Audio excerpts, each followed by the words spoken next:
Good morning. Happy Sunday, everybody. I hope you're doing well. Thank you so much for being here today. If you saw the thumbnail, I want you to go check out the little item there that says, how are these things connected? I want you to select one of these items. Let me know what you think it is. Is it going to be value? Is it going to be location? Is it going to be rarity? Or is it going to be the owner? So look at that, and we'll talk about that here in just a minute. Meanwhile, Jack Gallman, how are you doing? Good morning. Jack Young, good to see you, sir. Thank you so much for being here today. Mhm. What's going on, Paula? How are you, my friend? I'm fine. I failed your test. You failed my test. I Well, failed your thumbnail test. and again, one of these things is most people will not have any clue how these are tied together, and that's fine. That's what the video's for today, or the live today. So no worries whatsoever. Good morning, everybody. I only see Jack Goldman, Jack Young, and Jack Riley and Jack Alope, all J's in chat. It's a J day. It says that there's a lot more in there, but for some reason my chat isn't. Wondering if it has anything to do with my. I only Um, see those people. Says we have 11 people online. So Red Oh, Silver, what's going on? okay. So we'll see. I'm sure more people will come in shortly. Yeah. But we'll be talking about the Ferrari. Jack Riley says I may have thought about it too deep. Maybe. Be interesting to look. No opinion. Just the things I wish I had. Yeah. Again, that car uh, is is a really cool piece. We'll talk a little bit about that. Chris G, good morning. How you doing? What I wanted to do is I wanted to get some people who liked to collect other things to kind of see the thing and come in and check something out, because we're going to talk about, again, the continuation of coins today. We're going to be talking about the Denver Mint. We're going to be talking about a piece that Paul and I have already had a discussion on, the Mm. 64 piece dollar. But we're also going to be talking about some other things. Jack has prepared some stuff, as he's been so good to do. So we'll be talking about some of that stuff. We'll give just a few more minutes for people to get in. Check, Amy, good morning. Thank you guys for being channel members. Definitely appreciate this. I've got some feedback on the story yesterday. People really liked the story from the John Denver lens. Number of people said it would have been nice to have been able to hear it from his voice. I'll try and redo that utilizing a voice, but I wasn't able to find a voice mod for him. I looked at 5 or 6 different others. I do think it would have been cool, but unfortunately, don't do a whole lot with the whole voiceover AI modding thing. So I don't like that. um, well, I just, a lot of people were like, it'd been interesting to see what happens. One of the Yeah. problems that I ran into was that John Denver's voice is protected. Um, so there's not a lot of stuff out there for him. And they pull it down pretty quickly. You pull stuff online, you won't see a lot of voiceover stuff. And so I'm kind of leery about even doing it, but I did have a number of people say it would have been cool to have had the image of him talking while you were showing the mountain scene. I'll play with it, see what I can find, but overall, people seem to like the stories. So I'm going to go ahead and continue doing that. So I appreciate your guys' feedback, because writing those, Jack knows this because he does a lot of writing. Paula does writing and has also done a lot of editing. It I takes do. time. I do And so editing. I don't do writing. it does take a lot of time. And so if you guys enjoy doing that, I'll continue to write those. Um, Normally 2 days of my week to prepare is writing that script, that 10-minute, 15-minute portion. And if you guys like that, I will continue the effort. I don't mind doing All right. So let's dig in and let's look at, we got 24 people here. Thank you so much for being here. So let's pull this up. Let's pull this up. All right. This car right here, it's a fabulous piece, absolutely phenomenal piece.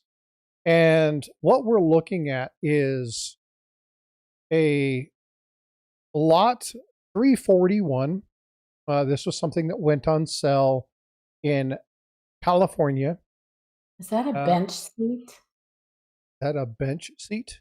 Talking about. Yeah, is the front seat a bench seat? Doesn't it look like a bench seat? Probably. That's cool. Yep, probably. This is the 1964 Ferrari 250 LM Biscotti, and it sold for $18 million.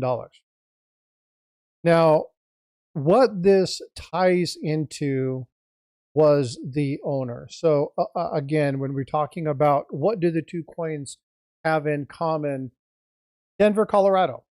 And why is that? Well, the car that you're seeing on the screen was actually owned by a gentleman by the name of Robert Sutherland. His, obviously went by Bob, who was a prominent figure in the area of Denver, Colorado. He was one of these people who was about charity. He was a pure-on philanthropist, loved coins, loved cars. Genuinely, cars were his thing. And he actually used to use this purebred Ferrari to go to the grocery store in Denver. He would drive it around. He would take it places, get people interested, let people know that he was going to be taking it to an event, and then he would utilize this to inspire people to raise millions and millions and millions of dollars for charity. So what's the whole premise? What's the whole connection of this particular coin? Well, the answer for this is going to be location. It's going to be Denver, Colorado. And again, today we're going to be talking a lot about Denver, Colorado. We're going to be talking about the Denver Mint. We're going to be talking about coins like the 1914D. You guys saw a short that I just put out last night talking about the 1914D. Which one of these two is authentic? If you chose the bottom one, you're absolutely correct, because the top one was the altered 44D, something that Jack has talked a lot about. We'll actually see this in some of the stuff he's going to be presenting here shortly. The 1916D, Mercury Dime, again, also a Denver Mint coin, key date in the series, another highly counterfeit coin. And then we're also going to be talking about a coin that shouldn't exist, and that's probably going to be where we start, and that's going to be the 1964D. So I am going to, Jack, if you are ready, we can dig straight into this if you want to. Which one do you want to talk about first? Do you want to talk about the NGC piece, or do you want to go over the 64? Well, that's really up to you. I mean, you're going to talk about the Mint. I didn't know if you were going to do some discussion on the 64D, you know, as a preempt to that. However you want to do it is fine. So let's start off with the coins that actually do exist. Let's share the screen here and we'll pull this up. This is something that you put together. Obviously, they can go to the NGC top 50 most counterfeit US coins. And let's walk through kind of what we're seeing here. Yeah, so I did exactly that. I went into NGC's page, and they've done a good job of documenting a number of counterfeits. They do it by US and by US type. They also do it by foreign coins. And of course, they've had a lot of experience, grading coins and seeing counterfeit coins come across their counters. So what I went in is I just did a little snippet here. The number one is the 1909 SVDB. So I think that's on just about everybody's list. And of course, we see countless counterfeits on eBay and other venues of the 1909 SVDB. And there are enough, good tells about that that you can go in and pretty quickly identify whether it's a good or a bad coin. The three that I pulled out because this is a Denver conversation. The number 2 counterfeit is the 16D Mercury dime. Number 4 is the 14D Lincoln cent. And number 7 is the 22 no D Lincoln. So, as I said down at the bottom here, I constantly see counterfeits for the 14D and the 16D on eBay. This past week, I actually had one seller, Jack Riley, notified me. One seller had 12 1916D Mercs that were all basically counterfeit. They were all added mint marks. Oh, They geez. were all very low grade, AG3, whatever. But he just had one after another after another. And none of them matched a genuine example. Some of them, the mint mark just looked like a blob of something. They were all in the wrong location. A couple, you could even see what looked like glue residue still on the coin, and it was Hmm. a fairly large dealer. I was surprised. Jack was surprised. I mean, he showed me two, and then as we dug into it, it's like they're all counterfeit. And I've talked in the recent past here that I've been successful in getting some things removed from eBay. So I went in and reported them, and they removed them all. Basically, removed that whole mess from him. And so he's made my list. I go in and look at him every so often during the course of it. I've had a 14D. Yeah, I had one last night. There's one seller that constantly relists bad 14Ds. He's got several of them. Those are just genuine counterfeits. I mean, they're just probably Chinese, Etsy, whatever they are, and they don't hold water up against a genuine coin and the diagnostics for that. But constantly see those. Had that reported last night, and it was removed as well. I don't recall ever reporting a 22 no D, and that's in the weeds for me. I don't know the 22 no D. I don't know Those the. are typically altered. Are they? Is that typically Yeah, what you see? yeah. Removal of mint mark or something I like wouldn't that? really call most of the ones that I've seen haven't really been counterfeit. They've been altered. Yeah, Um, we can get into a definition of what's counterfeit, right? yeah, Um, and anything that's that's where you go look at the reverse and yeah, but I'm thinking anything that's not a genuine coin that they're trying to sell as with the intent to sell it as genuine to me is a counterfeit. So yeah. you get into that language. Um, I went through and I basically highlighted the links to these three. You can go in and click on those, and again, NGC's done a really nice job of showing images. They talk about the coin types, like the 16D. They're Let's see. regular counterfeits. They're altered, added mint mark counterfeits. And you can see some good images and diagnostics when you go through that. So NGC's done a pretty good job with that. I That's want to right. pull There this are. off real There quick you so go. you can see this. Perfect. So this is the website. This is something that you're going to, you can go to, and again, you can look at these, navigate in order, or you can go to the main page and just scroll down. But it gives you some of the breakdown. There's not a whole lot here that really talks about the positioning and the all that stuff. So there's other sites that are better if you're actually trying to do some authentication, but this gives you a little bit of information for each of the coins. Number 4, and by the way, when you're talking about this, we've talked about the counterfeits a lot on the channel, especially if you're a stacker. People are like, well, you can trust gold numismatics. No. If you look at the top 50, 35 of the coins you're going to see on this are going to be gold. So you have to be really careful even in slabs. But again, we're talking Denver. This is the 14D. Again, we talked about that. He just kind of went over that. And this is the image that I showed on that thumbnail, which is actually taken from here. And this is that altered 44. Totally different mint mark style too. Yeah, but that massive gap there in the center kind of gives this one. Yeah, and some of those are done pretty well. I've actually got one in my collection came from a dealer, and again, you look for that spacing, you look for the mint mark style and position, but it's Mhm. convincing to someone that wouldn't know any better. Yeah, And I have one in my collection because somebody sent me one. So. nice. Yeah, it was pretty cool. Asked me a question about it. I talked to them about it, and they said, "Well, I'll send it to you so you can teach about it." Oh, nice. And then the other one that we talked about here is this, and there's a lot of information on this. Paula, you know a lot about the 22 no D, 2 reverses. What are the So primary there's more things? than 2 reverses. Well, because you have the no D, the real no D, and then there are weak Ds. Happens when you get older. What? That's weak knees. Weak knees. Yeah. Oh, that was just uncalled for. Sorry.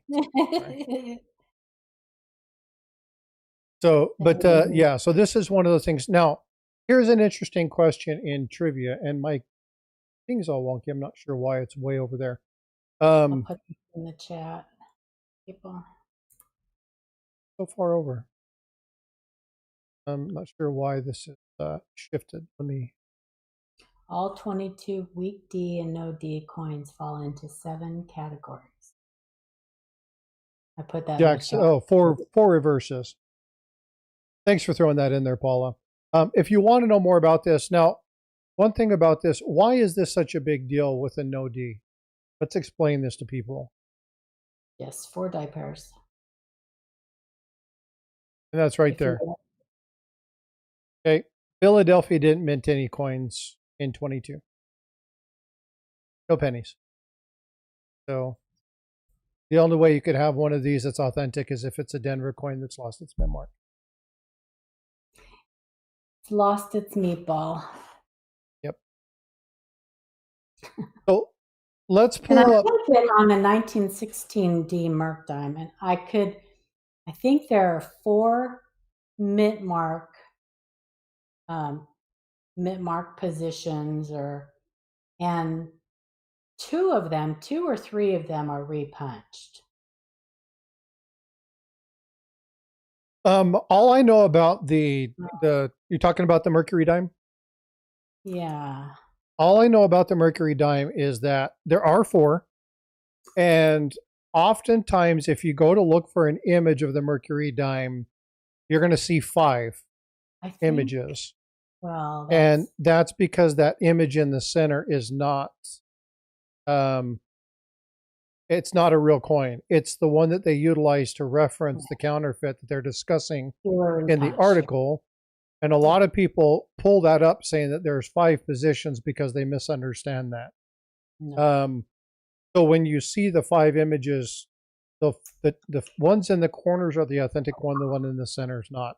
Now, this changes. People move that, stuff like that. Jack made that. Say again?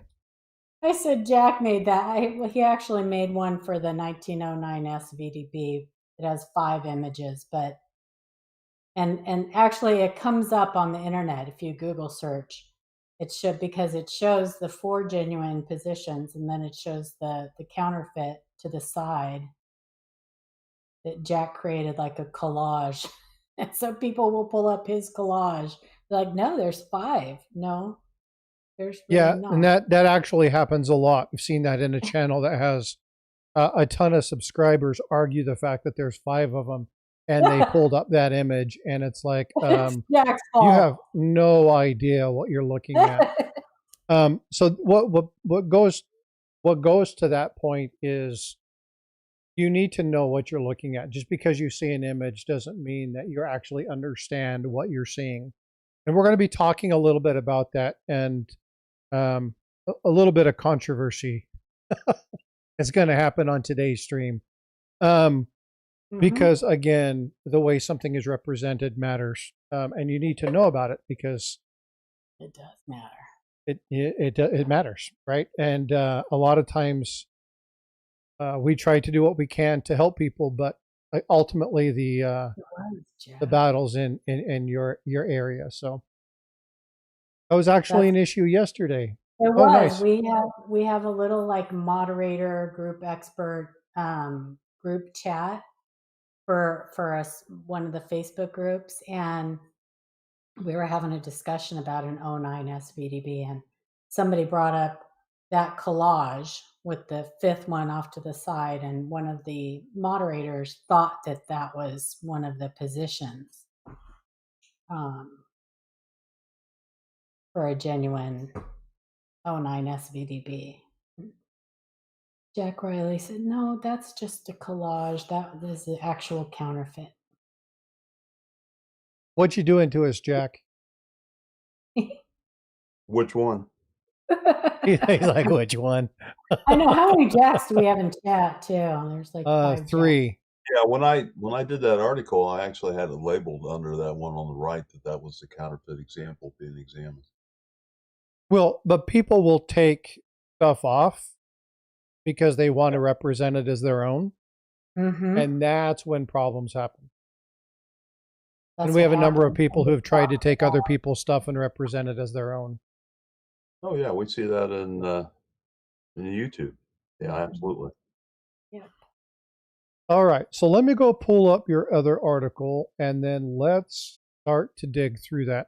And I did realize that after I pulled this up, you had created, you had actually sent me. Walter Thibodeau. Good morning. Thibodeau. Yeah, sorry for massacring your name yesterday, by the way. Boudreaux. Walter Boudreaux.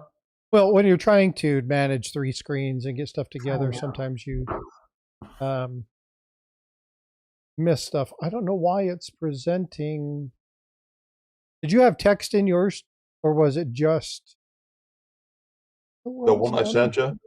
Yeah, I'm going to have to re-download it for some reason. Yeah, get the latest one. I think the file's marked with a 2. It's a Word document. Good morning, everybody. But I didn't say hi to Sue, Matt. I opened it already, but for some reason it's just not showing up. Sue, my shoulder buddy. All right, so I've got to figure out where this is going to be on my screen. And let's share this. Let's talk a little bit about this. How many of you know about this piece?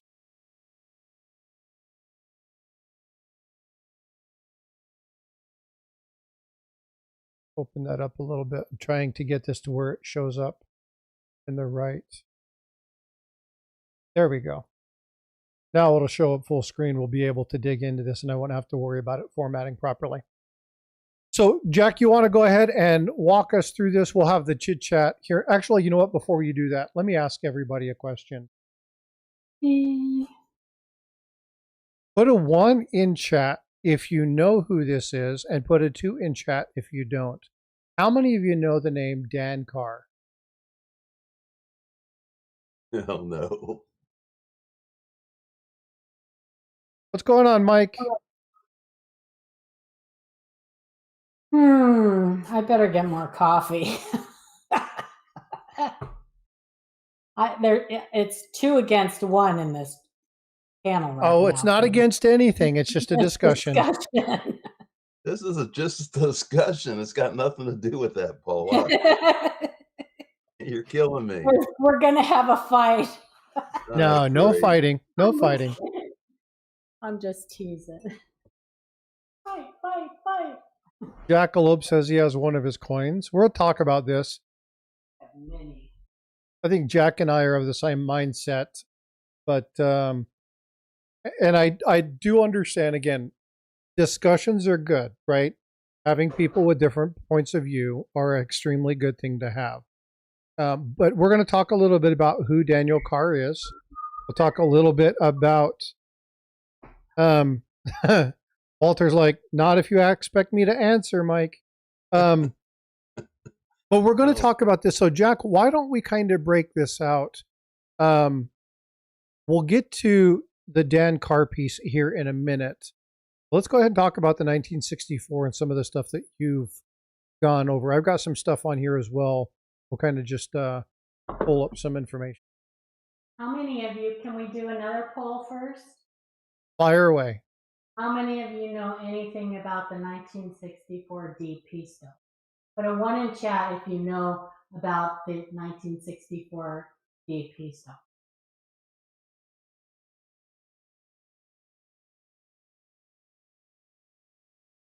if you guys didn't hear her because she came across very quietly. Oh, How that's many of because I'm you, sitting way away from my microphone. yeah, I know. How many of you know of the 1964 peace dollar? How many people have heard this? 1964 D piece dollar. I wouldn't expect Jack and Mike not to have known about this. Right.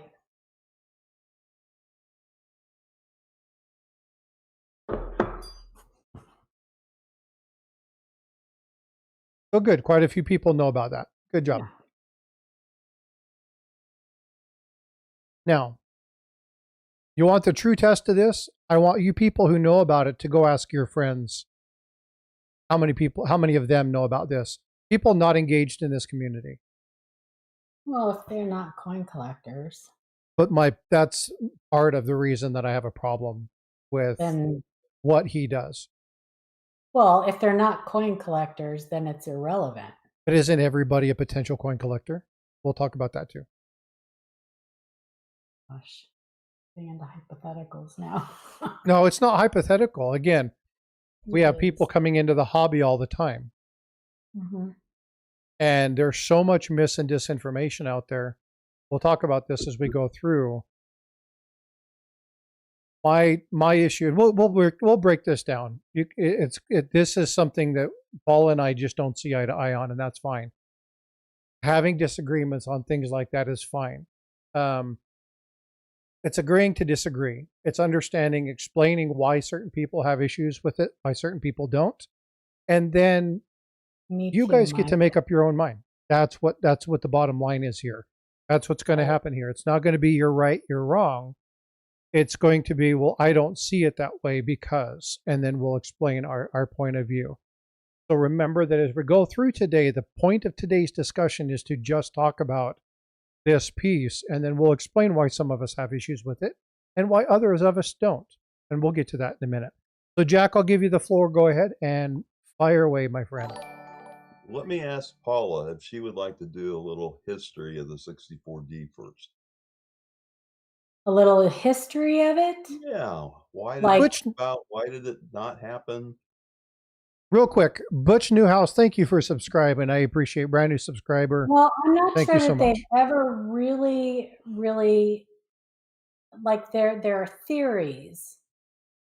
I'm not sure that they really like know for sure why they minted them or why. Yeah, I'm not really sure. So that would be something that you probably would know more about. Well, no, not Um, really. I've read through some things yeah, as I'm not well. sure if they really because they were never officially like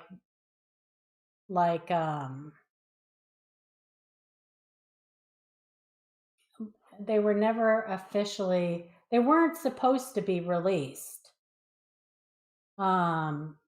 So I'm not sure if there was really ever any legislation or anything. Um, they minted a bunch of them and then they destroyed them.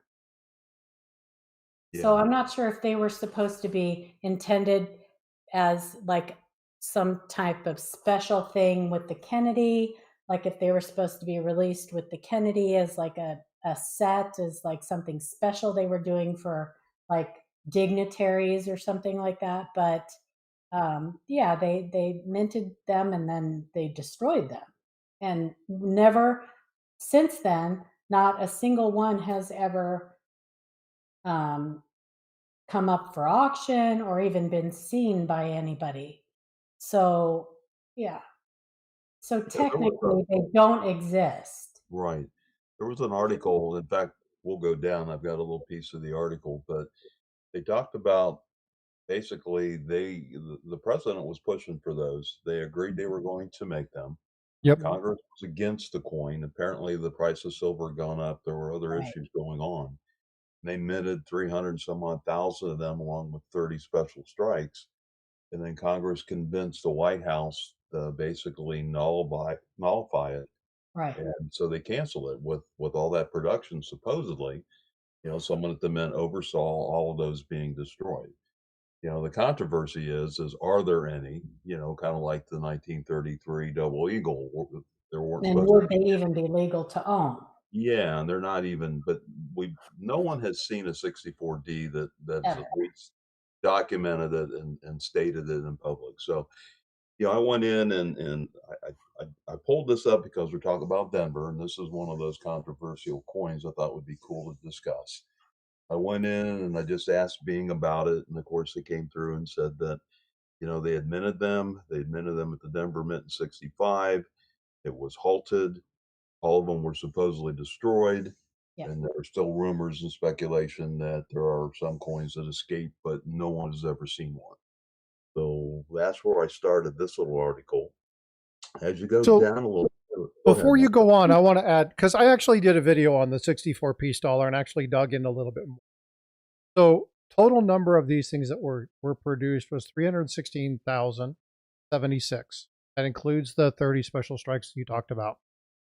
But the reason that they were kind of done away with was the Coinage Act of 1965. This is something that they removed the mint mark. They were worried about hoarding.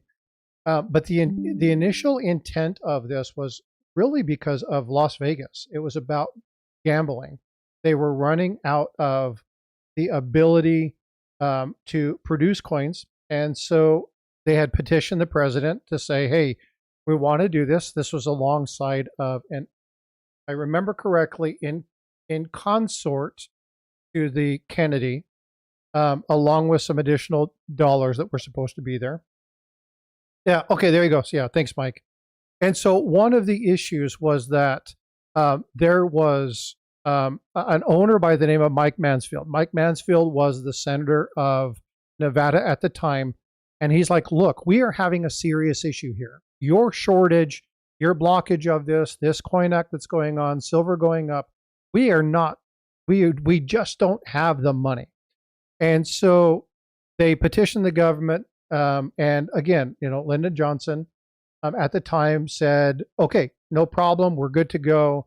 We'll go ahead and run these. He passed the act and said, press, let's move forward. We're going to go through this. They minted the 316,000 of these, and then legislation came through and did what they called the date freeze. The date freeze was due to that Congressional Act 1965 that said, we're going to stop utilizing this. We'll use the 64 dies. We'll discourage the collectors from hoarding new dates. And again, obviously the 65 Act came out, and then they just said we weren't going to do this anymore. So basically the legislation overruled Lyndon Johnson. And so Lyndon Johnson then came back and said, okay, so what we're going to do is we're going to make it illegal to own these. We're actually going to get rid of these. They went through, they said, we want it documented that we're going to get rid of these coins. We're going to totally remove them. And it was too hard to count the 300,000 coins individually, so they did it by weight. They did it by bags. They laid them out there. They set it down. And this is where the rumor is that they could have added peace dollars or Morgan dollars or Kennedys or something else into some of those bags that actually could have accounted for the weight that was associated with those particular bags that were being melted down. That's where that rumor kind of comes into play. But it is illegal to own. So there's actually something, and this is something that PCGS actually reached out and said, we're going to give you $10,000 if you produce one, if you can show us one. There was an ad. They put it in the magazines. They did it at coin shows. There was a huge push by PCGS to try and identify these. There was actually a person who came forward that says they had one. So they wanted to coordinate, schedule a meeting. The person never showed up. And from there on out, they said that, no, there isn't one. They don't have one. They were mistaken. They wanted to try to investigate. They went, investigated the item, never found it, couldn't find the coin. And then again, the surface kind of began. But the Secret Service has stated, it's in a letter, and I'll see if I can find the document. Again, if you go back and look at the video that I did on 1965, the Secret Service has automatically stated that if the one comes up, it will be confiscated immediately. Just like the 1933 St. Gaudens Double Eagle. Now, the St. Gaudens Double Eagle actually has a lot of issues with it because there were a couple that were authorized to be held because you had King Farouk and things of that nature who utilized their power, their presence as leaders to come over to take over and say, hey, I'm sorry, this is in my personal collection. You're not going to tell me that it's illegal. I'm going to keep it. You can't confiscate it. It's staying in my thing. Laws were passed. They allowed that to be there. And so I think there's a few, I don't remember exactly what the number is on the 1933 that are allowed by law to legally be attained. Years later, there were 10 coins that showed up for the 1933, and they were confiscated. And that was at the same general time frame that PCGS was issuing this $10,000 bounty. And PCGS, if I remember the story correctly, and I might get this piece wrong. If I get this piece wrong, I'll go back. I'll retract this and I'll correct it.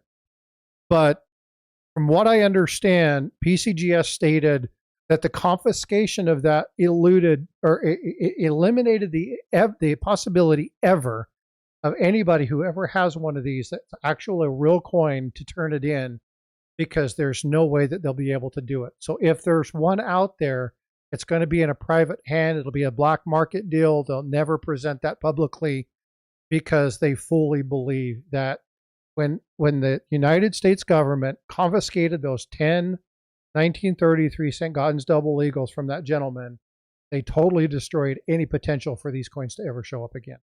So that's what I understand the history to be. That's what I understand what's going on with that, the numbers, the mintages, what's happened, who the players, who the actors were, what the premise of that was. So that's what I understand in the research that I did for that 1964D coin. Yeah. It pretty much says the same thing on PCGS. Much like the 74D aluminum cent. Yeah, and if I remember correctly, and the language on this was a little weird, but the reason they'll confiscate it, the reason they'll do this is technically it's stolen property. Well, it's not legal. It's not, I'm saying legal currency. It's not legal currency. It's not, oh my gosh, brain fart. Langboard. Thank you, Mike. That's the family name I was thinking of with the 33 lawsuit. Yeah, thank you. Yeah, so they believe that particular case is the reason we will never find a 64 if they exist. Because that totally destroyed the public's opinion or the public's belief that if you come forward with a rarity like this, that you'll be able to maintain it. So thank you, Mike. I appreciate that. That name was eluding me. So sorry, Jack. I didn't mean to cut you off. I just wanted to pull that information because I had a little bit more detail to add. Well, that's why we do this. I just wanted to know about the 64D installer. So as you go down through this, you can see there's little PCGS links. One may be the article you were talking about. Do they really exist? The other one was one, there's two of them there. They wrote one in 2012, do they really exist? And it goes through and it tells some of that same history that that Frosty just went through and Paula went through. One of the things that they noted here at the bottom that I thought was kind of interesting, and to make matters more confusing, someone recently came out with fantasy 1964 D-piece dollars by striking them using their own coin press and making them resemble a genuine mint product. Dun, dun, dun. I just noted, I wonder who did that. Yes. Yeah, so and I mean, he has done several. That's in their article. So they said that made the situation even more confusing. He has done several. But down a little bit further, I'm sure I'm going to get stopped the number. Fantasy pieces. Now to make it even more controversial to me, if you go into PCGS's coin packs and you look up the 1964D regular strike dollar, go down a little bit below, they actually have an image and they actually have specs of 1964 D-piece dollar. They actually go through and have an auction record of $2,200 Oh my for the gosh. highest graded one, and it's like, Probably from eBay. well, no, it's not, it gets worse. And I've not told my friends at Well, the it people. says eBay. Did you click on it? Well, it probably is eBay, but go down a little Oh, bit further. Yes, I did click on it. There's an image oh. down here. So Jack, I Okay. want to let you know, and I got to zoom out a little bit so this is done because I shifted this. I had a really hearty laugh when I saw this, by the way. This made me laugh. So this is, yes, this is the one that's linked to it that sold for 22.5277. It's a dime. It's a And dime. yeah, In it's in all, a sample slab. I yeah, in a love sample. it. Yeah. So Yeah. I haven't shared this with anybody other than the folks here today in Frosty, but obviously, maybe they want to go in and correct this. I don't know, but it They was, have lots of things like that. yeah, it just Hmm. got a little weird. Now, So Mike just said something in chat, and that goes back to the story that we just talked about a little while ago. 1964 Morgan dollars, and this is again because of the governor of Nevada at the time, or excuse me, the senator of Nevada talking about coins for Vegas, and so this was all part of that. They actually did find the hubs for those 1964 Morgan dollars there at the Philadelphia Mint. So um, this whole story has a rabbit hole that is phenomenal. If you really want to know the story of this, and you really want to dig into a rabbit hole, the 64 piece dollar is an amazing story. It's going to take time. You have to look at a bunch of different sources, a bunch of different resources, but that entire story it's really amazing. So you have to dig into that one. But thanks for putting that in there, Mike. well, this isn't one of them. So let's go down a little bit further. So I went in. There's actually, when you go into Coinfax, it says click on additional images, and when you click on it, there are no additional images. So I'm not really sure what they did with this, but it ties together kind of strangely. So we know about the fantasy pieces. That's fine. And I made a statement. I'm not going to express any of my thoughts on this subject going forward. But when we talk about I DC's will. coins and we talk about how they're not counterfeits, Nope. we talk about most of those are fantasies and they're dates that were never made by that particular type of coin. This is probably the one that was the closest to being really a counterfeit because technically there were some struck. And so we often hear that. I did ask Bing if they consider DCs to be counterfeits, and Bing said yes. They are often considered counterfeits due to their unauthorized nature and the use of genuine coins with designs that do not exist. So, They are often considered counterfeits. yes, Frostbyte considers them a counterfeit, I but do. you can't fake something that never existed. but the 64D did exist, That's a fact. The 64D was never a coin intended for circular. It never was a coin. but It it did was a exist. coin. It did No, exist. It was it intended for circulation. no, no. Legislation stopped it, Right, but right. Anyhow, it let's was created. It was minted. let's move on. Grabner Press, yeah, he has the old Denver Grabner Press. So, Yes. so one of the things I saw as I was going through that, there were some interesting links, and one of the links, and I think I've talked about this before. Daniel Carr actually has a link of unauthorized copies of Daniel Carr coins. He does, yeah. People are make fake Daniel Carr coins. They do. They They absolutely do. do. Yeah. So I went in and I started pulling some images just to look and see about the 64D.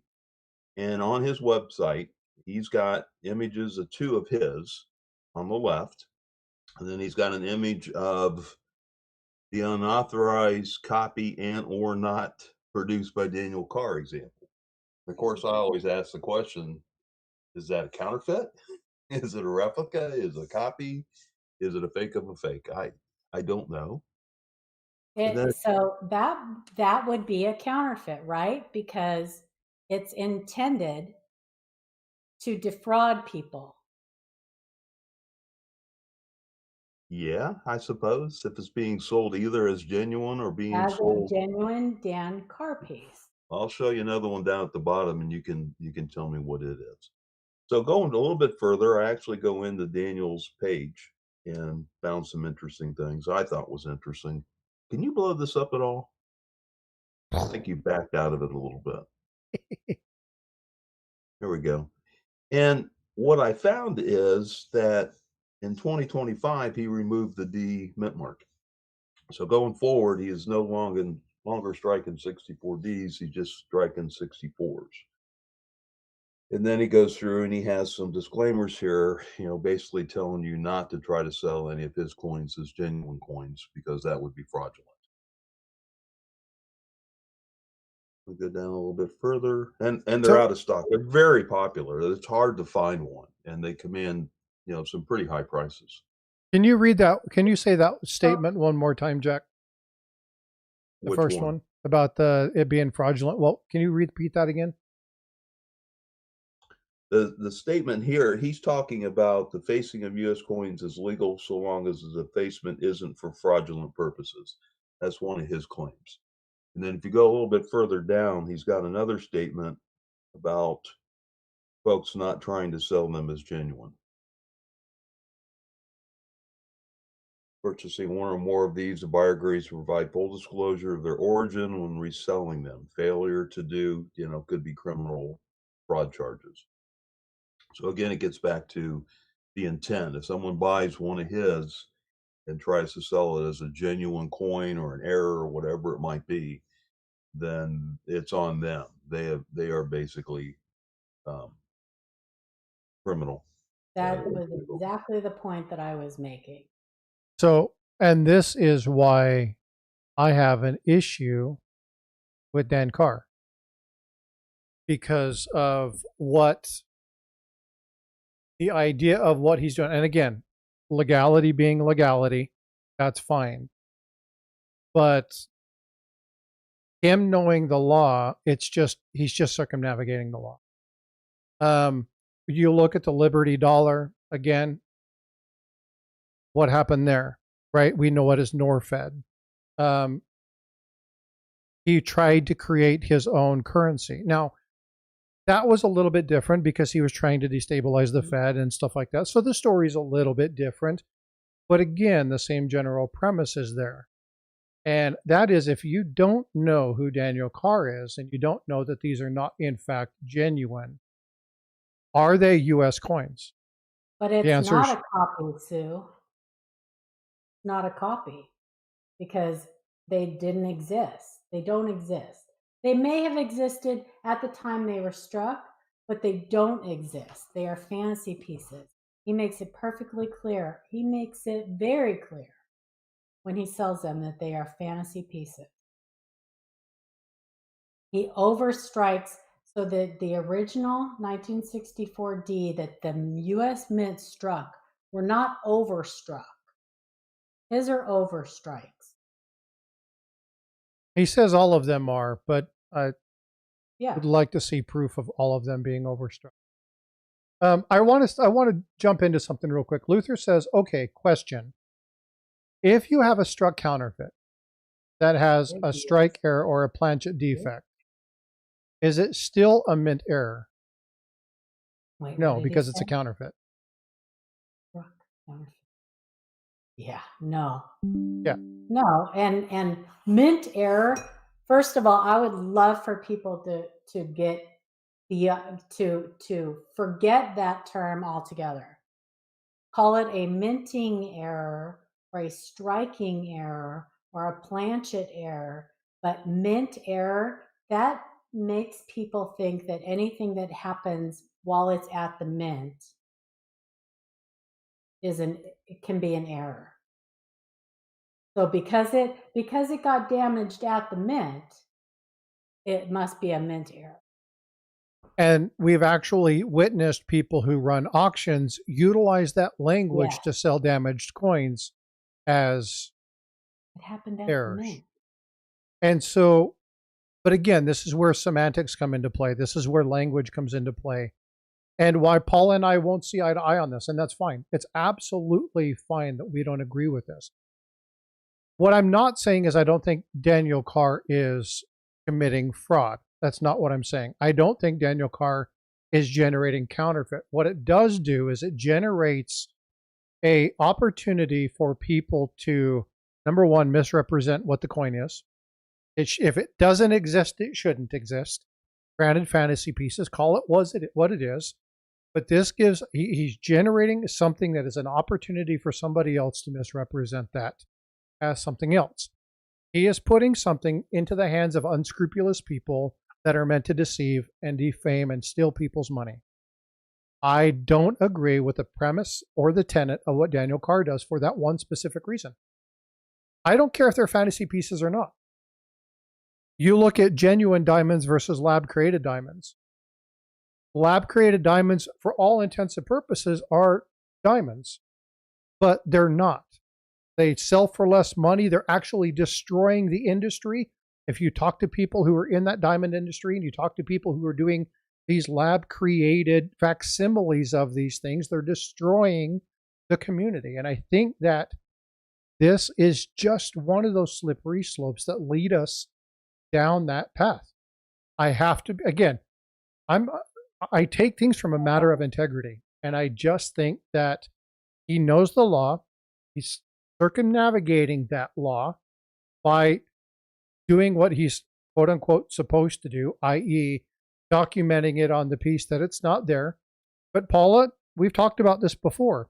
Take something out of a holder. Great example of this. Silver Wolverine and I were talking the other day after I learned that I need to learn a lot more about American Silver Eagles. But, well, yeah, and again, Azure, that's exactly right. How many lab-created diamonds are sold as natural? Ben Potter makes fantasy error coins. Kaneka makes fantasy error coins. Lots of people make fantasy error coins. And it's a slippery slope.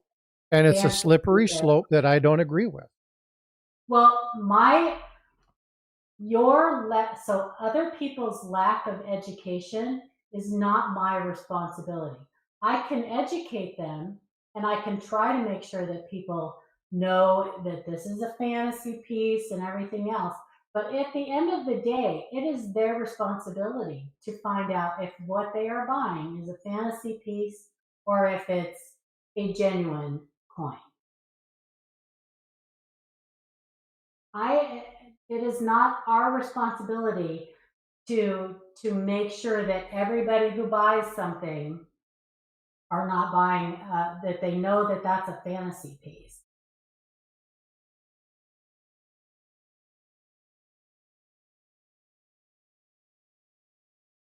Dan Carr makes all kinds of other stuff that are dates that don't exist.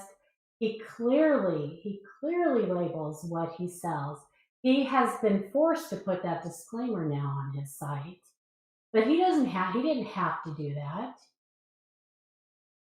You know, that's no different than that's no different than somebody else buying a counterfeit coin, not knowing that it's a counterfeit coin and turning around and selling it. They don't know it's a counterfeit coin when they sell it. So their intent is not to defraud. I never said that Daniel Carr's intent is to defraud. I've never mentioned that. That is not, I said that very clearly. I do not believe that Dan Carr's intent is to defraud anybody. I do believe that what happens is that because they, say again? I heard that. No, I was very clear. Daniel Carr, I don't believe he's guilty of fraud. And I stated that quite clearly. I even highlighted the screen when I said it. The problem is intent. If you create something with a specific intent, are you allowing other people to utilize that for a nefarious purpose? Yes. How many people, if Daniel Carr, Ken Potter, some of these other folks didn't create those items, would people still make them? Yes. Does that make it okay? Well, if you want to say yes, then that's fine. If you're going to be doing it for educational purposes and things in which you're teaching people about this. I don't subscribe to that theory. I don't, because again, it doesn't matter if you're talking about art It doesn't matter if you're talking about diamonds. It doesn't matter if you're talking about sapphires or rubies or gold. If you create something you know is not real and you put it out there, we are stewards for a short time frame. That's going to end up into somebody else's hands. Somebody's going to present this not knowing that it's not. And you talk about knowledge. That's what we do. That's what our job is here, to teach people that, hey, these are the differences between the things, help them understand. That's the whole point of being education, folks. So is it not our responsibility to tell people, hey, this is what's going on? I just don't subscribe to it. I don't agree with it. I'm not saying if you collect it, I have a Daniel Carr piece. Okay. But do I agree with what's there? Because again, take that out of the holder. How would anybody know what that was? You would have to know Daniel Carr piece. You would have to know what he did. You would have to know how that was created. And I consider myself very educated. I wouldn't be able to necessarily tell. So are you telling me that, well, Frosty, screw you. You don't know. So therefore, too bad for you. And it's your responsibility to know what you're spending your money on. You're right. But don't we also have a call to protect people from those people So who you would? buy a coin that was never minted, the date was never minted, and you buy that and you think it's, oh my gosh, I've got a one of a kind because this date was never minted, and you think it's a real coin. Is that Daniel Carr's responsibility? No, it is not. But if he didn't produce it, we wouldn't have that conversation. All right, are we ready to go forward? Yes. Yeah. I'm lost where I am. Let's just roll down here a little bit. I think I've got some more examples. This was one of the ones that I found. Is one of the latest ones he has. I talked about the fact that they're a little pricey. They're putting them in holders. This is a really cool piece. This is a 64, but this is now after they've taken the D. He's taken the D off of it, so I could not find any more 64 Ds. And this one says a token. So we've got a lot of different language here. This one's slabbed as a 64 token, Dan Carr, and it was almost $400. Nice piece. We go down a little bit further, and that's a little note that he puts on about what they are. He talks about the die pair. It's a matte proof. And again, he throws his little note in about there being overstruck on the Denver Mint surplus press, and that's what makes it all okay. Go down a little bit further. This is one I found in my archive. This was a past eBay listing, and it was pricey. It was $475. It wasn't in a holder. This was stated to be a 64D Daniel Carr piece. So it is not. It is actually one of the counterfeits that you see on his screen when you go into his website and look for the unauthorized piece. You go down a little bit further. Sorry, I just saw Mike's comment. Mike's got jokes. You go down a little bit further. Trying to adjust this. You guys still there? Can you hear me? I think my internet's messing up a little bit. Can you hear me?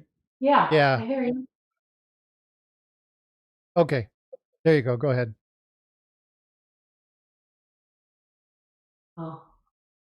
Did we lose him? I still see you. Am I back? You're back. Yeah. Okay. It blew up for just a second here. So I just did a comparison. The one on the left is the eBay listing. The one on the right came off of Daniel Carr's page of the unauthorized copies, and it matches. So we basically took one of the unauthorized ones, and he's trying to sell it as a Daniel Carr piece. And I just asked, is it a counterfeit, a fake, a copy, or what is it? And then down a little bit further. So this is actually a good picture of one of Daniel's originals. And then again, it talks about what it is. It's again, the date's different from the counterfeit that we saw. This one comes right off the Moonlight Mint archives, and One of his comments is that there's no metal added or removed. He's just basically overstriking a genuine coin. I do have one of his 1808 large cents, and that's a date that was never made for the head style that he used, and it's way light. I even had some conversation with him. I don't know why, but it is significantly lighter than what the genuine coin should have been. And then we'll go down a little bit further.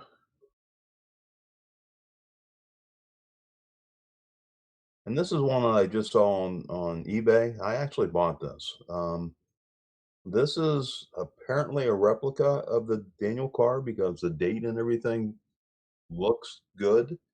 But in this case, they actually put copy on it, and he listed it as a medallion. I probably could have had that removed from eBay, but I negotiated a price, and it's on its way to me. Nice. Yeah, it's really again, it's a pretty cool piece, but again, he's marked copy on it. I don't know if you need to mark copy. It's a copy of a Daniel, I suppose. So Copy it, copy. he's trying to cover his bases there. Yeah, and he even called it a medallion. I think on Daniel Carr's 64D, also on his overstrikes, the mint mark is actually overstruck also, and so it looks like a repunched mint mark. Gotcha. Well, I'm gonna get this one in hand and be able to look at it a little bit closer because, again, I think it's pretty cool. We'll see if it's silver or not and what the weight is and all that good stuff. And then go down a little bit farther. This is one of the worst ones I saw. This guy's really covered his bases here. He calls it a 64D token fantasy, a number of things here, but it's pretty poor. It doesn't match the Daniel car, and of course the price isn't very high either. So 36.93. And I had to throw my new little avatar in there at the bottom.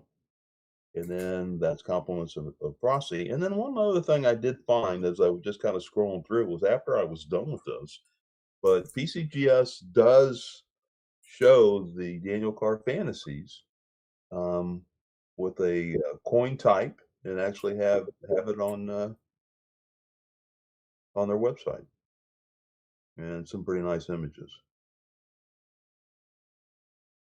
Well, I was telling, and I don't know if Mike runs across this or whatever, but as much as I am on Facebook and deal with people posting all kinds of crap, I have never once run into somebody saying that they bought a genuine 1964D piece dollar.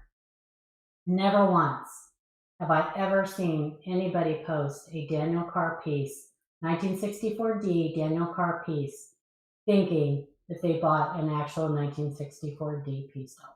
Not one time. So maybe somebody else has, but as much as I have been on Facebook and dealt with people and with the Livecoin Q&A and the email and everything else and all the people that I answer questions for, and not one time has that ever happened to me.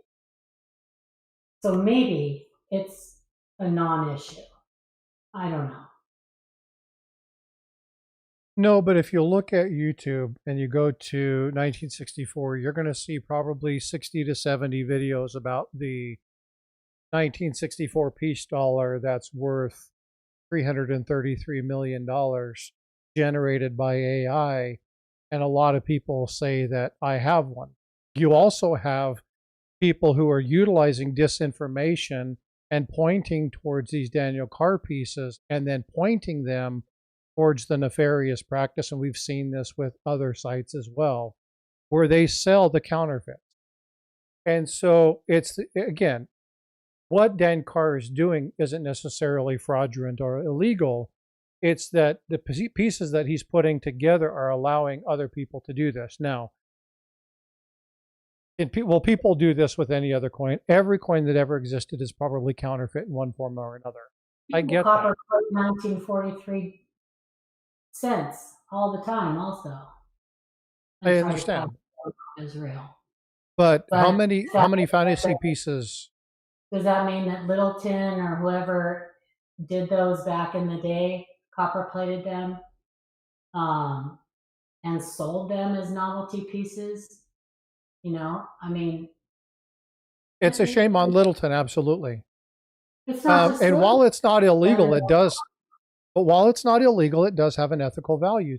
There's an ethical issue to it. And again, we're not talking about illegal. We're not talking about fraud. Um, People will utilize creations that somebody else created that they will misrepresent. But we know this. It's just a matter, it's a fact of life. There's nobody in chat will argue that. People will take things. My point is, if you create something, and I go back to, I've talked with Azure about this a bunch of times. Some of it, Mike, yes, is clickbait, but a lot of it is blatant disinformation. It is purposefully done to get people to buy those things that they create. Just like the In COD We Trust website that Paula came across. That isn't accidentally done. That is manipulation. That is actually going in, designing that. Why is that? Well, it's from Turkey. You go look at the company that created it, it's from Turkey. You talk about destabilization of an entity's economy and things of that nature. One, are they trying to make fools of the US? Maybe. Two, there's an opportunity for people to utilize that stuff. There are foreign actors out there that utilize that to destabilize and to get people to spend money so that it grows their economy. We see that with the counterfeits in China. While it's not illegal, while what Dan Carr does is not illegal, I have issue with it because it opens up the opportunity for fraud. And it opens up the opportunity, not necessarily by Daniel Carr, which I've been clear about, but by other people who will misrepresent his stuff. If he didn't create it, and again, Ken's a great guy, amazing educator, but some of the stuff that he did, I saw his post the other day trying to sell some of these pieces or melt them down. I don't know what to do. $70 silver, what do I do? Nobody's going to buy these fantasy pieces. What do I do with them? He very clearly states what he has, but tell me that somebody can't take those and misrepresent those. My problem is that when you allow those things to happen, it becomes a slippery slope. And these are the things that cause the opportunity for these actors to do this. And so I have a problem with it. Call me a purist, call me whatever. I just have an issue with it. But I am not saying, period, end of story, bottom line, I'm not saying that Daniel Carr is a fraud. I'm not. He knows the minting process. He understands what's going on. He spent his own money to buy the proper presses. He overstrikes the coins. He does all of this stuff fine. That's his thing, whatever. I'm just saying I don't agree with it because of the opportunity and what it presents and the problems that we face. We have enough issues in this hobby without having somebody manually do this stuff and causing more and more issues. That's just my standpoint. It's art. It's art. I like it. It's exonumia. Some of them are real overstrikes on real coins, so they're actual real coins. I like to collect it. No, Matt, it's not because guns don't kill people. People do. It's totally different. But again, when you're talking about items, again, we'll go back to things that we have issues with, right? Real diamonds versus fake diamonds. Real emeralds versus fake emeralds. We've got a number of people in chat that I know for a fact deal with those and make those as part of their livelihood. And I can tell you, they're 100% a problem. But people still do it. Go ahead. I'd like to make a comment to something Paula said. I have never seen anyone try to sell a 1964D peace dollar as a genuine. I agree with that. I've never seen it. What I have seen is people that made counterfeits of Daniel Carr pieces and try to sell them as genuine Daniel Carr pieces. Yeah. And I'm sorry, maybe it's just I'm very sarcastic, but that's humorous to me. And I look at it. That is humorous. That is fun. It's fake of a fake to me. It's neither one is genuine. Right?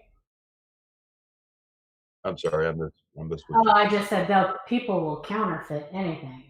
Well, they will, Yeah. and again, they're listing them as medallions. I see so many pieces that are counterfeit that are listed as fantasy pieces. I hate that word. What does that actually mean? I mean, and Daniel uses it, that's fine, but what does it mean? Because to some of these Chinese counterfeiters, fantasy is just a way of saying, "Hey, it's not genuine, but maybe you'll buy it like this." Fact. And we see that in the manipulation of what they do in the description of eBay. We see that where they utilize words that mean the same things, but they are meant to deceive. And They are, they take, they and are. again, if you're for it, you're for it. Not a big deal. We're not going to agree here. It doesn't matter to me. We can agree to disagree. That's part of the thing about this hobby. But if you look at where the root of problems stem, it is the subtle bringing in. We do this with the way of life. We do this. Mad, come on. Let's. There are people who are going to utilize legal words, legalese, to authenticate or to allow certain things to happen. And it's the acceptance of the people who manipulate this to an area. And then people say, okay, you know what? They've got away with this. And so now the stipulation, the law, now has a caveat. Okay, so this caveat is played. Now somebody else creates an additional caveat. And now that caveat gets picked up by other people. And again, it's a slippery slope. It's one of those things that the more you take and dig into,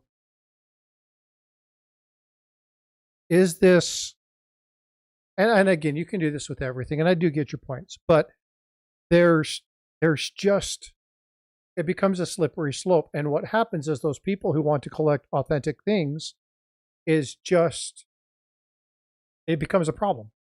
And for those of us, and again, folks, remember, we have to remember. I just want to throw this in real quick. Dan Carr's pieces are typically not cheap. So if you're going to spend $200, $300, $400, $500, maybe you need to do some research on what you're buying. I think the majority of the people who buy Dan Carr pieces know that they're buying Dan Carr pieces. Now, that's why people are counterfeiting Dan Carr pieces, because they have quite a bit of value. I agree with that. I percent. You see them sometimes charging more than the Dan Carr price. Yeah. You So, know, I it, did not intend this to be a Dan Carr thing. oh, Oh, no, no, was not pulling at all.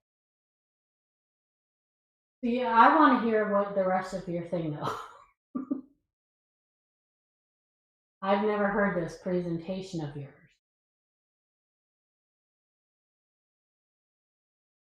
Is it done? I think he just put it together. Oh.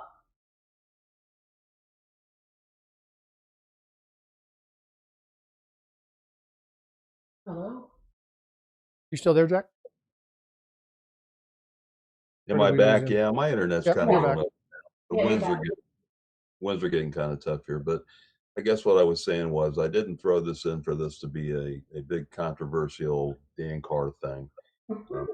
Everybody has their opinions. I did it because we were talking about the Denver Mint, and this is one of the controversial coins by itself, and obviously it created more controversy than I really expected it to. But you know, there are two sides to this, and I appreciate both. I think that he is an artist. I think his stuff is cool. Again, I own a piece myself.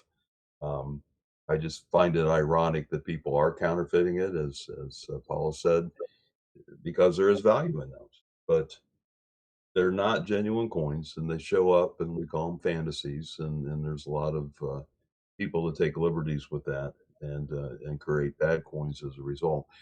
We talked about authentication. We talked about some of these other websites, and you know the Incod we trust.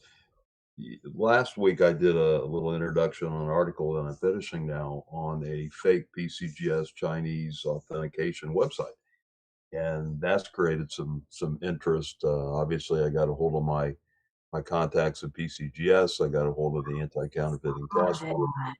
They got a hold of people at PCGS and at the ANS as well, and that website got shut down on Christmas Day.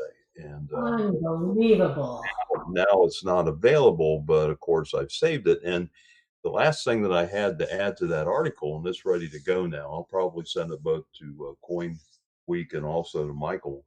But I found who the actors were. They actually have it listed if you do enough deep dives. And the ultimate person involved in it, or the entity involved with it, is Alibaba.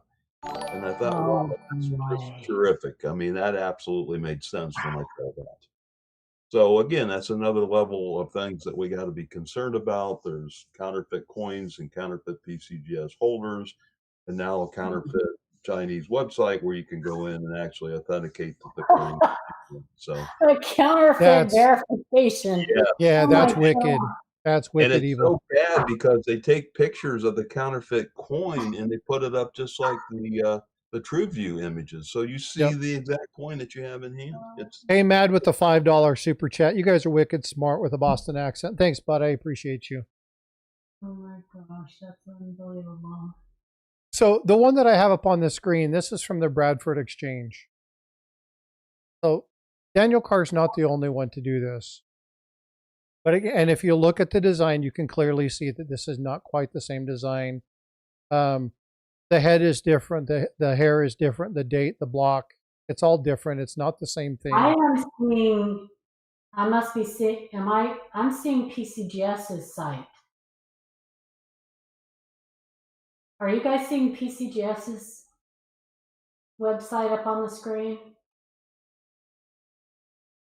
I see the peace dollar.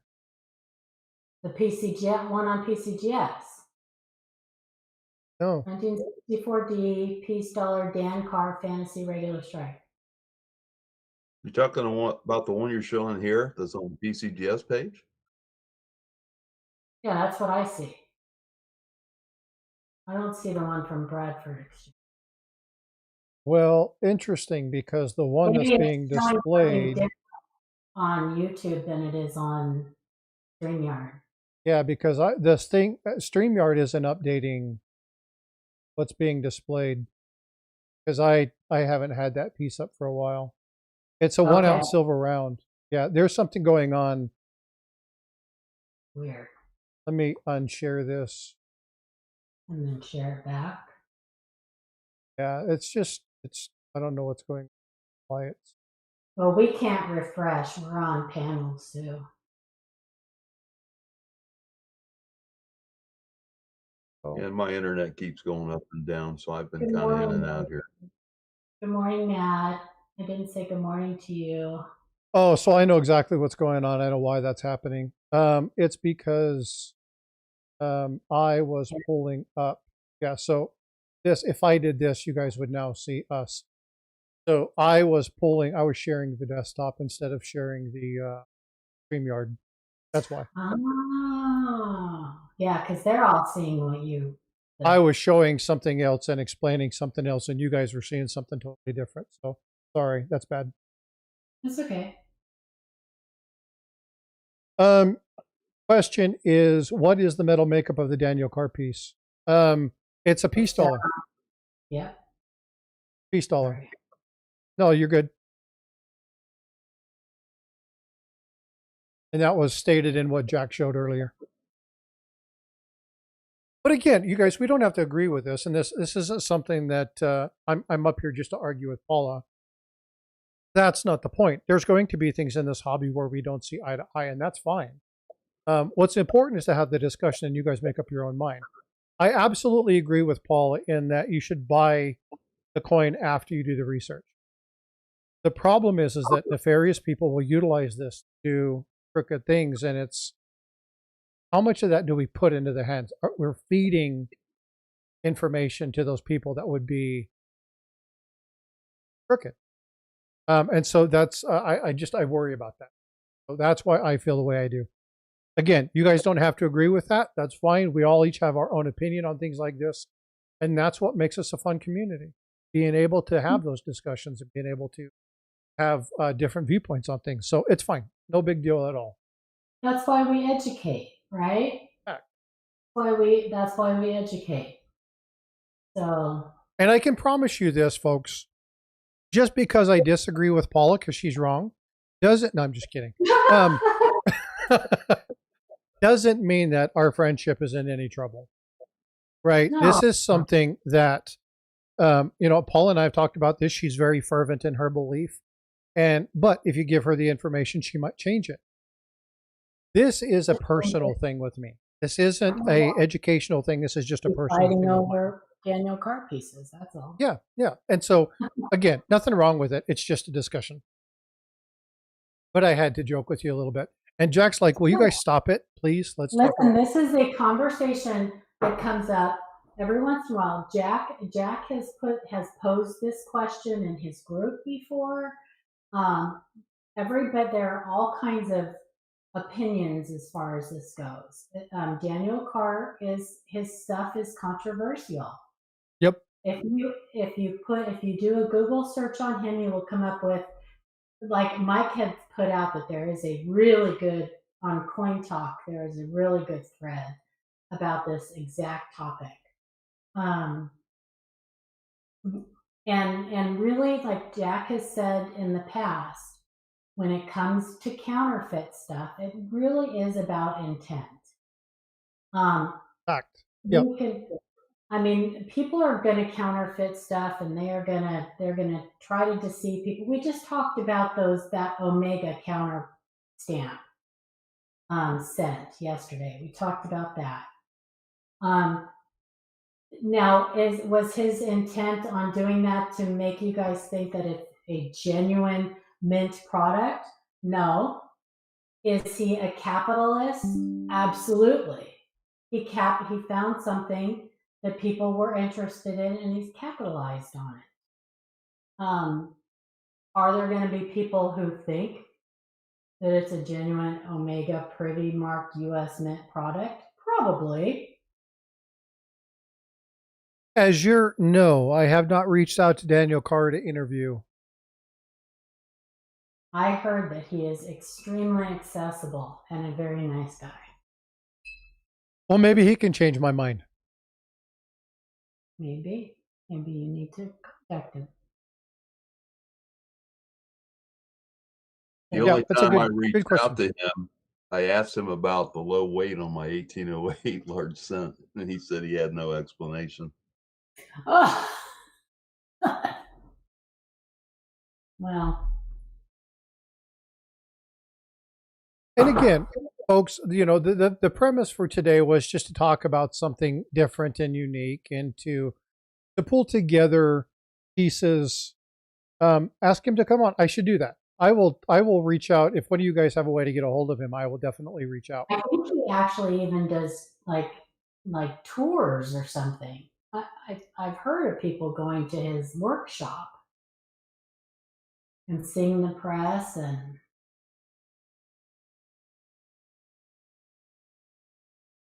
And that's another thing. He doesn't just do fantasy pieces. He does Coin Club medals. He actually does the medals for Michael Kittle's Coin Club. I own some of them. He makes his own dies. Moonlight Mint. An actual, he has his own mint. He does all kinds of things. Not just the fantasy pieces. He makes state quarters that are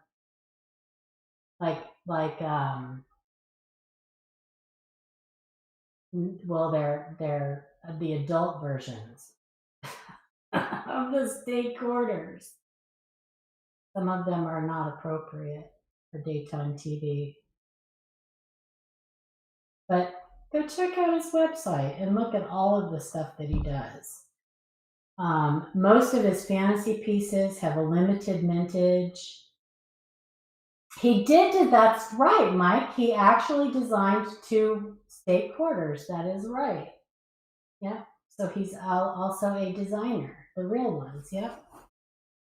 But he did fantasy ones too that are pretty funny.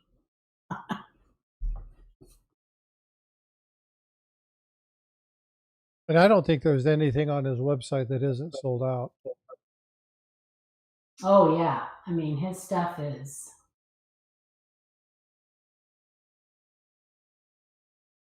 Yeah. Yeah, see, and I don't mind the concept pieces and stuff like that. I like some of his concept pieces. I just don't like the fact that again, 64, there's some pieces, all in fantasy pieces, whatever. I just have an issue. And again, I'm not the only one who does, but there's a lot of people who are not going to agree with me, and that's fine. We don't have to agree. This is a personal thing, and we can leave it aside. Fine with that.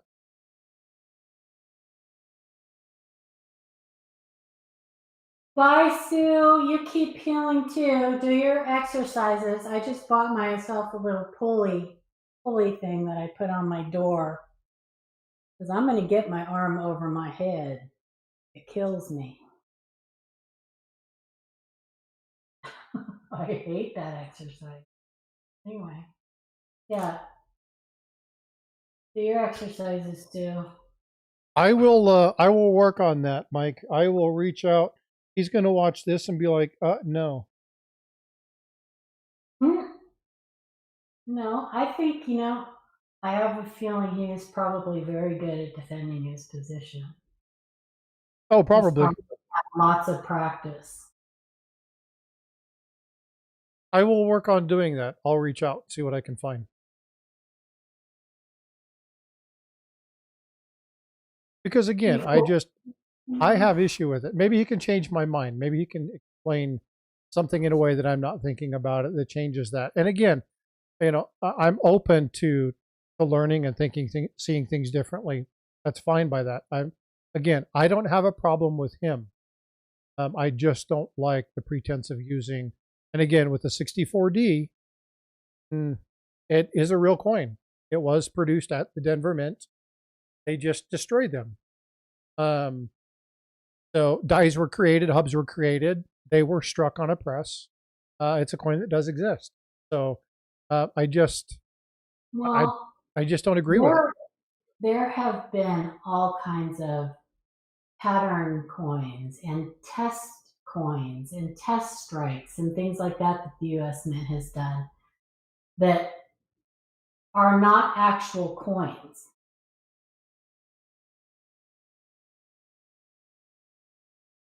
And if the 64D does not exist, how can you counterfeit it? It did exist. It was destroyed. There's documentation of it. The dies were created. The hubs were created. Oh, right. Yeah. Right. And pattern coins are called pattern coins, right? They're documented by the US Mint. They have track history. They do test coins. Yep. They do test strikes. They do all kinds of things. Mike Byers, you want to talk about a controversial thing. Look into some of Mike Byers' minting errors, quote unquote. Now, this is not Mid-America, Mike. It's somebody Mike else. Byers. Look up Mike Byers. Look up some of his 1970s proof quarter errors. Yeah, I just want to do that because we have a member in our community with that same name, so it's important people don't misunderstand who we're referencing.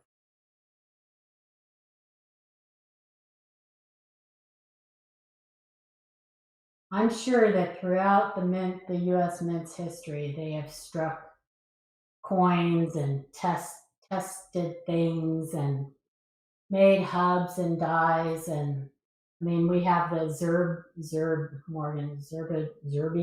The Zerbies. Thanks, Jack. All kinds of things,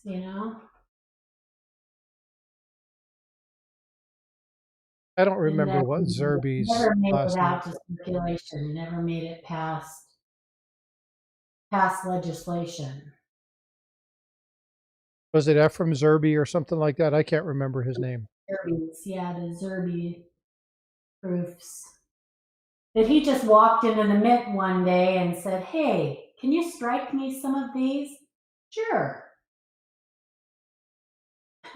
Yeah, what kind of power do you have to be able to walk into the US Mint and Exactly. say, hey, make me one of these? Yep. So, but it might be, maybe it's a good discussion. Maybe that is something that I need to work on because again, I'm not against having my, my ideas changed. The way thank you, Ephraim Zerby. So maybe I'll reach out and say, hey, change my mind, kind of one of those types of things. Explain to me how this doesn't add to the problem.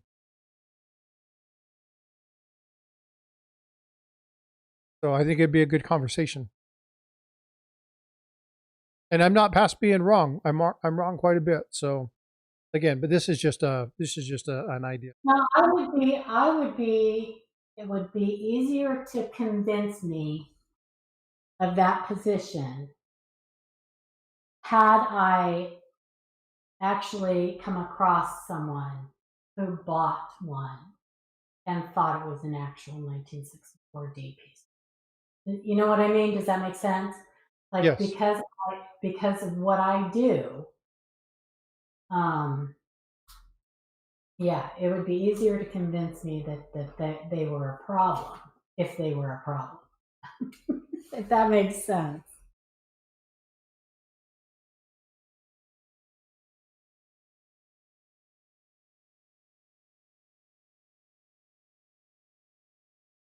Jack's like, I'm done with this. We won't talk about it anymore, Jack. Sorry about that. I appreciate you putting that stuff together though, bud. I got nothing. I got nothing. I thought he'd be more into like the debate about it just because he's posed that question in his group before, and it's always a very lengthy, like everybody has an opinion about it in the comment. I do pose that, and I Yeah. do have an opinion, and I started this out by saying I wasn't gonna state it. This was not intended to be a Daniel Carr good, bad, or indifferent. It was Denver Mint in one of the controversial coins. That's all Well, I I think wanted to do. part of it was because Frostbyte and I were having a debate before this we even went live and before you joined in. So we were primed and ready to go. We were already chomping at the bit. So yeah. Yeah, I shouldn't have sent it ahead of time. Probably not. Probably not. So have you guys ever heard about the 1964 reverse proof peace dollar that was created? The 1964 reverse proof peace dollar. Created in 2024. It's a 5-ounce piece, certified by NGC. No. I'll do a short on that and share that with you. Who created it? It's a bullion coin, right? Or something. I mean, it's not a US Mint product. I'm assuming it's probably a bullion piece, but it is a 5-ounce piece, so it's got to be bullion. But it is a 64 reverse proof peace dollar, proof 70. Well, I know that another country made a 2022 piece and Morgan dollar thing because we didn't get one. We skipped a year. Yeah, I don't know why they did that. That was kind of a screwball thing, but anyway. I don't know.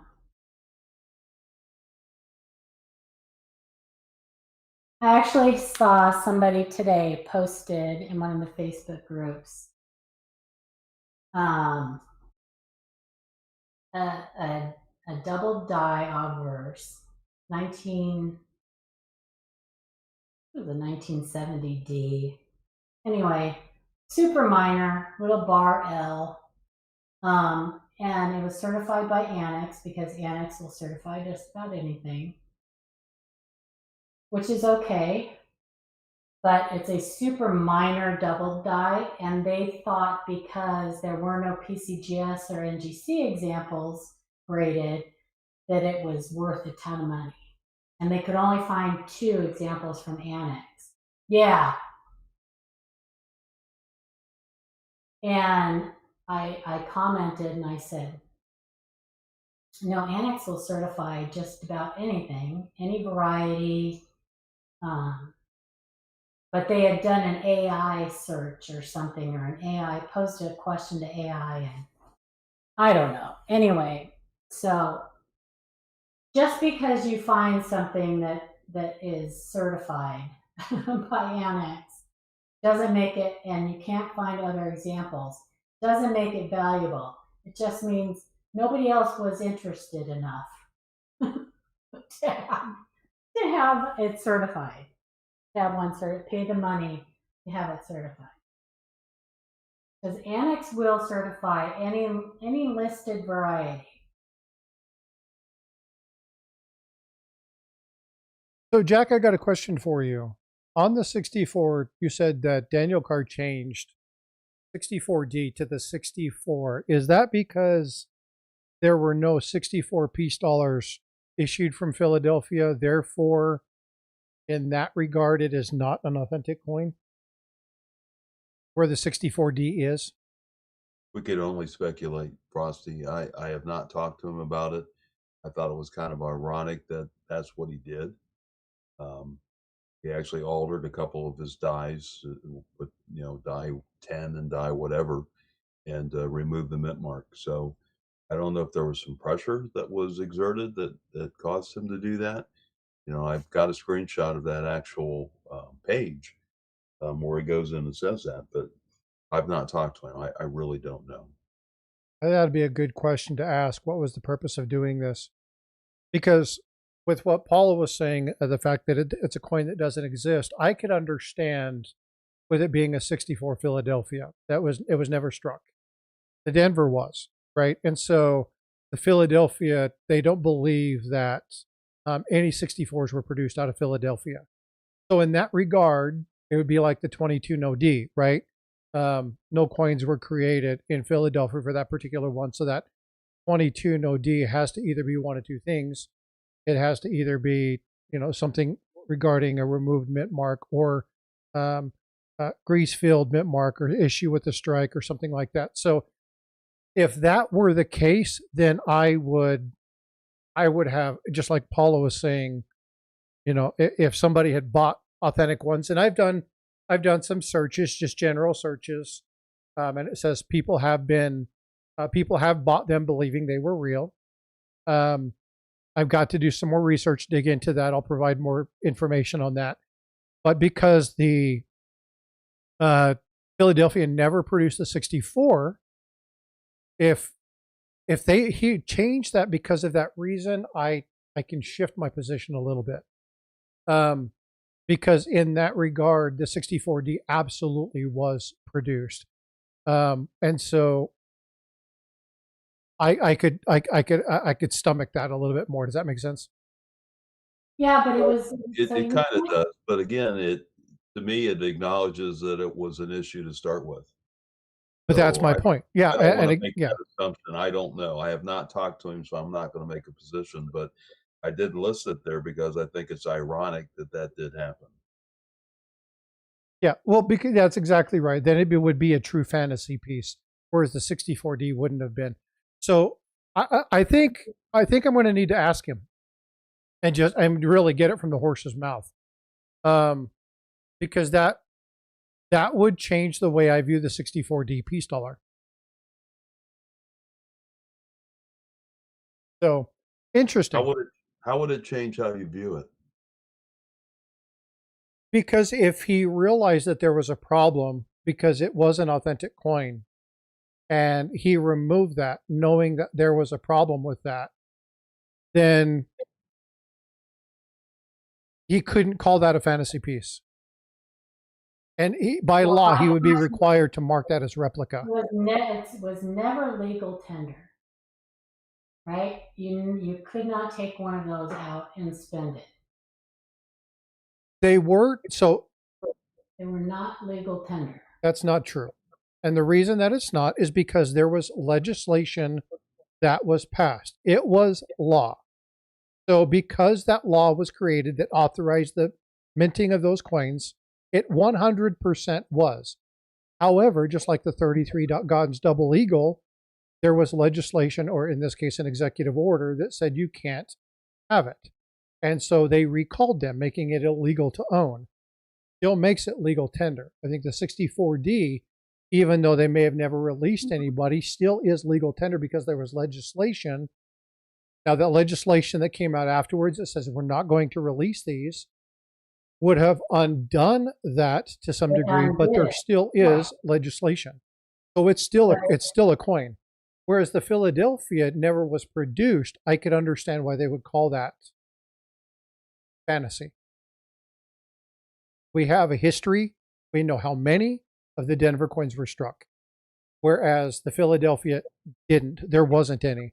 Now, Coin World in 2020 did issue something that stated April 3rd, 2020, master dies at the Philadelphia exist for the 64 peace dollar.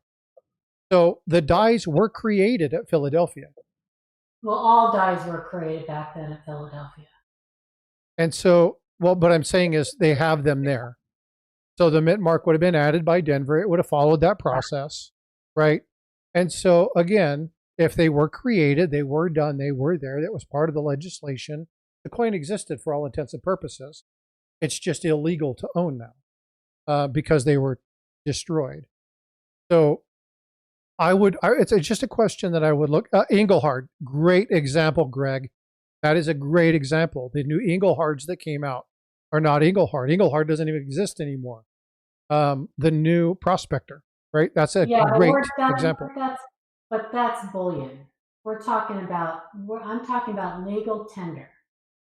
Like you could, if somebody found a 1964D peace dollar,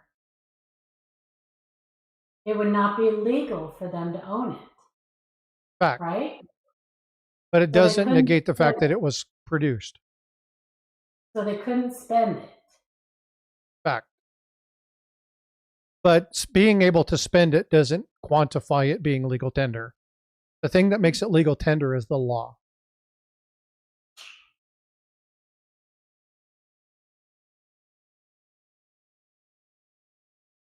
So again, it's just one of those things. We can argue about this back and forth. No, Jack, yeah, and I'm not knocking Daniel Carr. I have a problem with this particular coin. I really have a problem with the 64D in particular. And maybe it's because I did the research and I looked at the legislation and I understood what happened and the coins were produced and it just might be, it's not just me. There's a lot of people who feel the same way. There's two camps in this. I just happen to sit on one side of the camp. Azure, can you ask everybody here if they're selling or holding for higher prices? I actually put out. Go ahead, Paula. I talked about that yesterday. That I'm not sure I can afford to hold much longer, and my favorite ranter talked last night. Hold on real quick, Paula. Hey, Jack, I know you got to fly. I appreciate you coming in. Bye, Jack. Thanks so much for being here. Sorry this turned into the Daniel Carr hour. Have a good day, guys. Thanks. Bye. Take care, bud. I didn't know that it wasn't intended to be about a damn car. It wasn't, and I will steer clear of doing this again. So take care, Mike. Have a good one. Yeah, we're over time, but anyway, appreciate you being here. I will work out a way to get a hold of Daniel Carr and talk with him about this and find out some information. It'd be a really good episode, and it does need to be discussed because, again, if my vantage point on this is incorrect, then I need my vantage point corrected, and I got zero issue with doing that. So I think that's a great insight, and I will definitely do that. You are not alone in feeling that way. I understand, but again, a controversial figure since he started doing this. I mean, but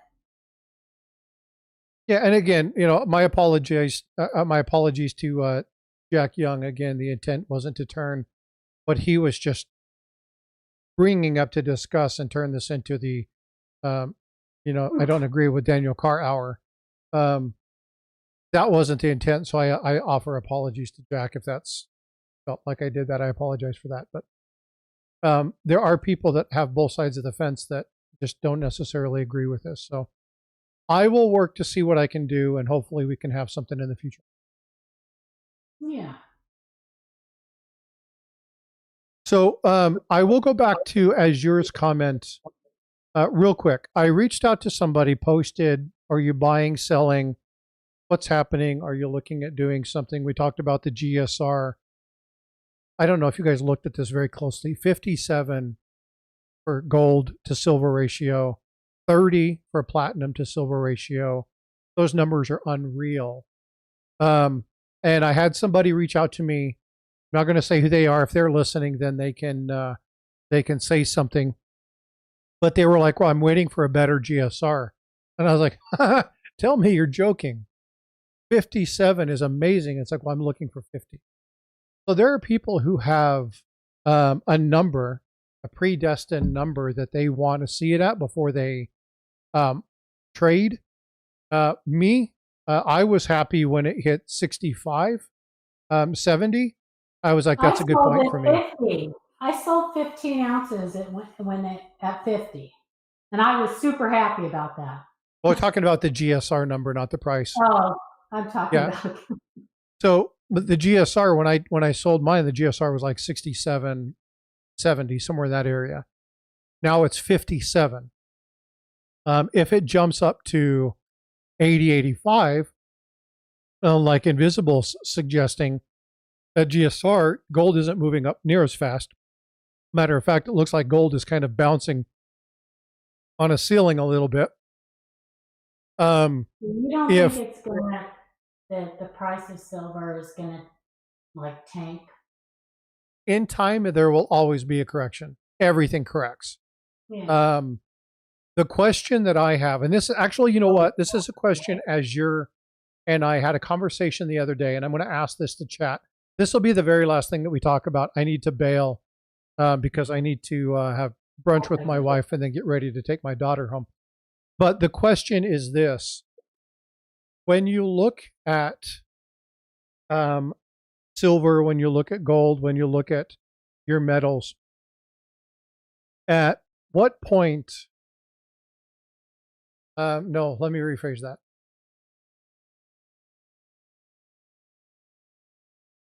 When you're looking at the price of silver and you're looking at the numbers, the trading numbers, where are all the purchases coming from? Who's doing all this major buying? Because the only way those prices really go up is when people are buying.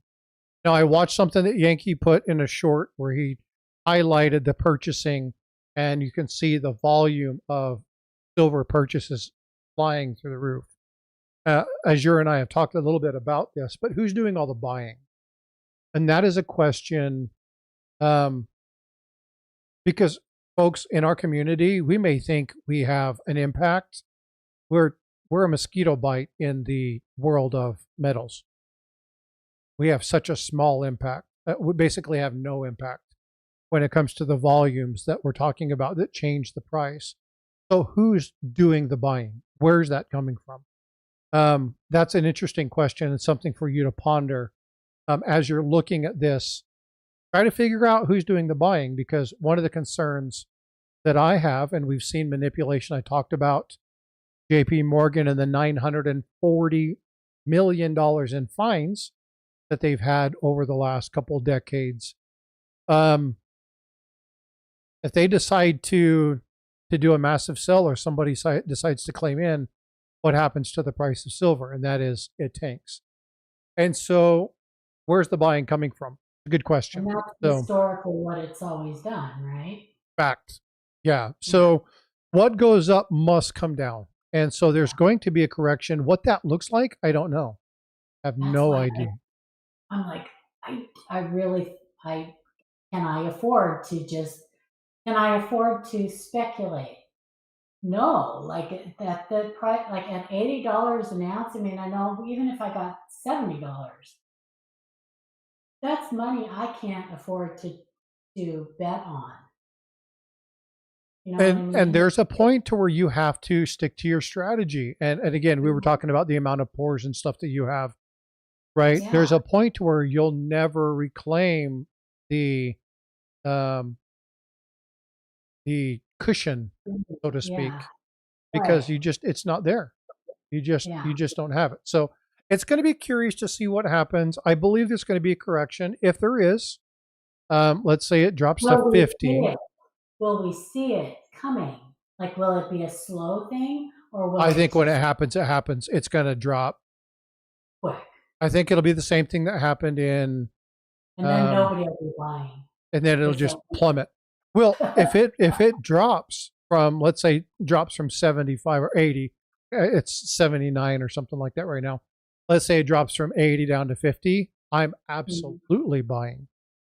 No, I mean, like, I'm talking about like me taking my, like, all of a sudden I see it dropping and I want to like liquidate really quick before it goes too far. Oh, your down. Coin shops and stuff? Yeah, they're not going to be buying as it's plummeting. Right? No, yeah. They'll be buying as it goes down. Yeah. They'll be buying as it goes down, but they're going to want to see where it goes. But I think before many of them pull the trigger. Invisible, or as yours says, many use 30-year treasuries to manage leverage against trade. Foreign governments use to help them. I've been looking at the 200-day moving average, seeing where it's at, and kind of looking at that as kind of like the low floor, and we're sitting at something like 42 or something like that. With it, as you can tell us, what's the 200-day moving average? I can actually pull it up on bar. I don't know what any. You're speaking a foreign language. I don't know what any of that means. Sorry. It's terrible. I don't know it. I don't own one stock. I don't own one bond.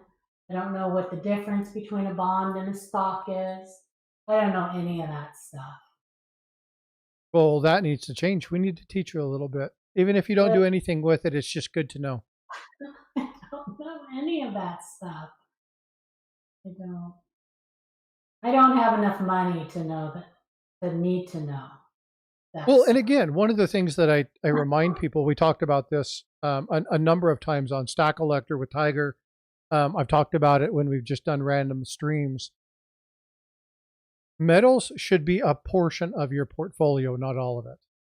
And so if you have a massive, massive, massive holding and it is your majority, it might be a good time for you to do that. I can't make that call for you. That call has to happen by you and you alone. I'm not a financial expert. But you may want to diversify that a little bit so that if it does drop, you're covered. But again, you have to make the determination. To each their own. Yeah. Yeah. I have soup stock. I'm going to go. I got to get ready for church, you guys. Have a great day. Thanks, Paula. Appreciate you. I enjoyed the conversation, but I always do. I love a good debate. So, and it's good to have you back. And folks, don't let her tell you otherwise, but she is a master debater. Oh. Anyway. Not to be confused with somebody who fishes.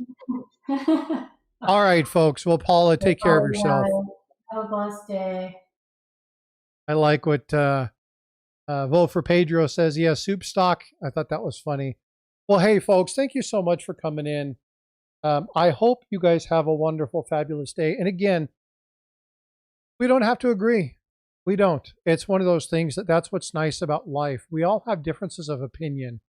To come together, to have discussions, to talk about these things, all become an opportunity to learn. And that's ultimately what this is about.